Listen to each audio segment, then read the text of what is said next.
Olá, seja bem-vindo a mais um vídeo do canal. Vamos dar continuidade ao curso de equações diferenciais parciais. No último vídeo, a gente estudou as equações diferenciais do calor, uma equação do calor e a equação de Laplace. Nós vimos algumas soluções dessas duas equações.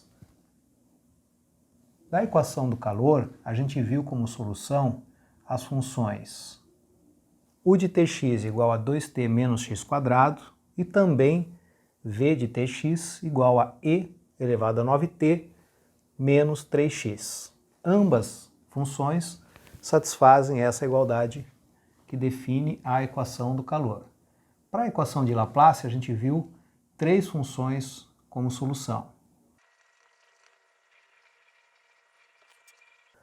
As funções u de xy igual a ln de x² mais y², função v de x igual a e elevado a y cosseno de x, e w de xy igual a 2 menos x² mais y². E aí a gente lembrou das equações diferenciais ordinárias, que são em algum sentido semelhantes a essa, porque essas equações aqui, tanto essa equação do calor como essa equação de Laplace, são equações de segunda ordem, linear e homogêneas. E aí a gente lembrou das equações com as mesmas características lá das equações diferenciais ordinárias. Equações de segunda ordem, homogêneas e lineares. E a gente lembrou que nesse caso as soluções são muito bem conhecidas. Aqui R1 e R2 são duas raízes reais e diferentes da equação característica associada a essa equação diferencial. A equação característica, lembrando, é r², AR², onde esse A é esse coeficiente aqui, mais BR, onde B é esse, mais C igual a 0, onde C é esse número aqui, o coeficiente do U. Então, resolvendo essa equação de segunda ordem, equação algébrica, você encontra duas raízes. Se elas forem duas raízes reais diferentes, R1 e R2, então a solução da EDO é dada por essa primeira expressão. No caso de serem raízes reais com multiplicidade 2, R1 igual a R2, então a solução é dada por essa função. E por fim, no caso das soluções dessa equação algébrica, que é a equação característica dessa EDO, serem dois números complexos e, portanto, aí vão ser conjugados, dessa forma aqui, R igual a lambda mais ou menos I mi. Então a solução da EDO é essa função aqui. O que você observa no caso das EDOs? Que você tem exatamente a configuração, a cara da função que vai ser solução, ou na verdade das funções, porque aqui variam as constantes, C1 e C2, são constantes arbitrárias, mas você tem exatamente qual é a cara das soluções das EDOs de segunda ordem, lineares e homogêneas. E além disso, é fácil encontrar essas funções, porque na verdade o que você tem que fazer é resolver uma equação algébrica do segundo grau para encontrar R1 e R2. Mas, voltando aqui para a EDP, quando você analisa esses dois casos aqui bem simples, equação do calor, equação de Laplace, você observa que acontece algo bastante diferente. No caso aqui, dois exemplos de funções que são soluções dessa equação, e aqui três exemplos de funções que são soluções da equação de Laplace. Você vê que são funções bem diferentes, elas não têm nada em comum, a não ser serem soluções dessas equações. Aqui você tem uma equação polinomial, aqui uma função exponencial, aqui uma função logarítmica, aqui um produto de função exponencial por função trigonométrica, aqui uma função polinomial. Então tem uma diferença bem grande com relação às equações diferenciais ordinárias. Mas também tem semelhanças. Então a gente vai seguir no nosso estudo tentando descobrir aí quais são as semelhanças e quais são as diferenças. Voltando para as equações diferenciais ordinárias, o que você sabe? Toda equação diferencial ordinária, homogênea e linear tem como espaço-solução um espaço vetorial cuja dimensão é igual à ordem da equação. Por exemplo, uma equação assim tem como espaço-solução um espaço vetorial de dimensão 2, que é a ordem da equação. Será que vale a mesma coisa para as equações diferenciais parciais? No caso de não valer, será que vale algo aproximadamente igual a isso? Por exemplo, aqui a gente sabe que uma vez que são espaços vetoriais, os espaços de soluções dessas equações, então combinação linear de soluções ainda é solução. Será que vale a mesma coisa para as equações diferenciais parciais? É isso que a gente vai ver agora. Sejam V e W duas soluções da equação do calor. Vamos trabalhar inicialmente com a equação do calor. Aqui eu estou usando essa notação. Anteriormente eu tinha usado a notação de índice para denotar a derivada. Então a equação era assim. Agora vamos usar essa notação, vai ser mais conveniente nesse momento. Então V e W são duas soluções dessa equação, C1 e C2 são duas constantes quaisquer. Será que qualquer combinação linear de V e W ainda é solução dessa EDP? O que eu vou fazer? Eu vou pegar esse lado esquerdo e vou aplicar combinação linear de V e W. C1V mais C2W. A pergunta é, será que isso é igual à derivada de segunda ordem em relação a x dessa combinação linear? Vamos verificar. Vou trabalhar com isso aqui. Essa derivada em relação a t, de C1V mais C2W, é o quê? Você tem a derivada em relação a t de uma soma. Você sabe que a derivada de uma soma é a soma das derivadas. Então vai ficar a derivada dessa parcela em relação a t mais a derivada dessa parcela em relação a t. Agora, a derivada disso aqui, dessa parcela, C1V em relação a t, é C1 vezes a derivada de v em relação a t. Vai ficar assim. E a mesma coisa você vai fazer para essa parcela. Vai ficar C2, derivada de w, em relação a t. Agora, v e w são soluções dessa equação. Portanto, essa primeira parcela é C1 vezes a derivada segunda de v em relação a x. E a segunda parcela, pela razão de que w também é solução dessa equação, é C2 vezes a derivada segunda de w em relação a x.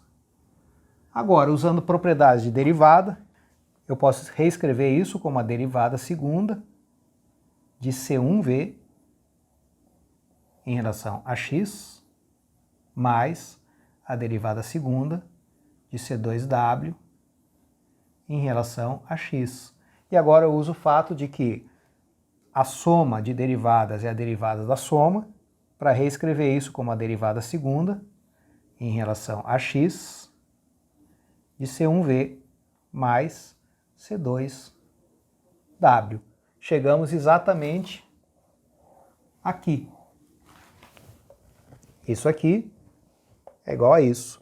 Partimos dessa expressão e chegamos a essa expressão. Acabamos de mostrar que C1V mais C2W é a solução da equação. Conclusão. Toda combinação linear de soluções dessa equação ainda é solução dessa equação. Claro que aqui eu estou falando de combinação linear finita. Na verdade, eu peguei só combinação linear de duas soluções, mas aí facilmente você estende para uma quantidade finita qualquer de soluções. Por exemplo, se forem 3 funções que são solução da EDP, como que fica? Considere 3 soluções da mesma equação, a equação do calor. E C1, C2 e C3, constantes arbitrárias. Será que a combinação linear dessas 3 funções vai ser solução da EDP? C1V mais C2W mais C3R. Será que ainda é solução?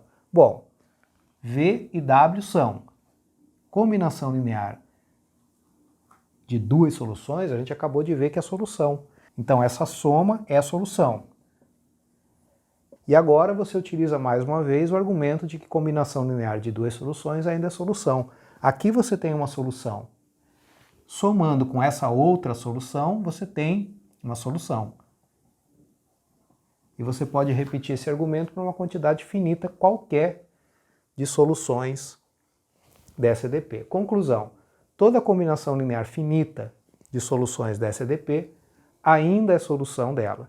Eu vou deixar como exercício para você provar o seguinte: toda combinação linear finita da equação de Laplace é solução dessa equação.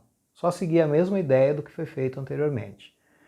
Bem, observe que nesses dois casos, tanto dessa equação aqui do calor, como da equação de Laplace, você tem equação com coeficientes constantes. No caso aqui, coeficiente 1, aqui, aqui e aqui.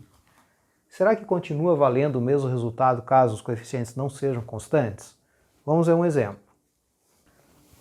Sejam V e W soluções dessa equação diferencial aqui. Equação diferencial parcial, linear, homogênea, de segunda ordem, porém agora não com os coeficientes constantes. Será que combinação linear de duas soluções V e W dessa equação ainda é uma solução? Vamos verificar. Vou tomar duas constantes, C1 e C2 reais, e vou colocar aqui a derivada em relação a x de C1V mais C2W, combinação linear das duas soluções, mais derivada em relação a y, derivada de segunda ordem em relação a y, aqui faltou colocar 2 C1V mais C2W. Vou desenvolver isso aqui e eu quero provar que dá o quê? Ó, dá U. Então aqui no caso a U, que é a própria função incógnita, seria a combinação linear dessas duas. C1V mais C2W. Será que dá isso? Essa é a pergunta. Vamos verificar se realmente dá isso. Se der, então essa combinação linear é a solução dessa EDP. Vamos lá. Aqui vai ficar xy, derivada de uma soma. É a soma das derivadas. Vai ficar a derivada da primeira mais a derivada da segunda. A derivada da primeira vai ficar C1 vezes a derivada de V. Derivada da segunda, C2 vezes a derivada de W. C1 e C2 são constantes. Então vai ficar xy que multiplica C1 derivada de V em relação a x, mais C2 derivada de W em relação a x. E aqui é a mesma ideia. Só que aqui você tem a derivada de segunda ordem, mas não muda nada. Você vai ter que repetir o procedimento uma vez mais. Vai ficar x² mais y, que multiplica C1 vezes a derivada de segunda ordem de V em relação a y, mais C2 vezes a derivada de segunda ordem de W em relação a y. E aí eu vou trabalhar com essas expressões aqui. Vai ficar C1, vou colocar já o C1 aqui em evidência, ele aparece aqui e aparece aqui também. Vai ficar C1 que multiplica xy vezes a derivada de V em relação a x, mais x² mais y, que multiplica a derivada de segunda ordem de V em relação a y. Então eu trabalhei com essa expressão e com essa. Coloquei o C1 em evidência. Agora eu vou fazer a mesma coisa colocando o C2 em evidência. Vai ficar C2, que aparece aqui e aqui, que multiplica xy vezes a derivada de W em relação a x, mais x² mais y, que multiplica a derivada de segunda ordem de W em relação a y. Agora perceba o seguinte, V é a solução dessa equação. Portanto, isso que está aqui dentro de colchetes é V.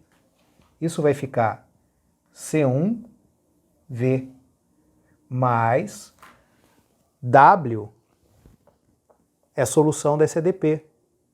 Portanto, isso é W mais C2W. Chegamos exatamente aqui. C1V mais C2W. Dessa forma, mostramos que combinação linear finita de soluções dessa equação é ainda a solução dessa equação. Mais uma vez, claro, provei só para duas funções, mas aí é muito fácil você estender para uma quantidade finita qualquer, tá? Como a gente viu anteriormente. Então aqui está mostrado através de dois exemplos que parece que não vai fazer diferença se os coeficientes são constantes ou não, no caso de uma equação diferencial parcial linear, tá? Como que a gente faz para provar que esse resultado é válido num caso qualquer de equação diferencial parcial homogênea e linear, sem ficar dependendo de exemplos? É isso que a gente vai ver no próximo vídeo.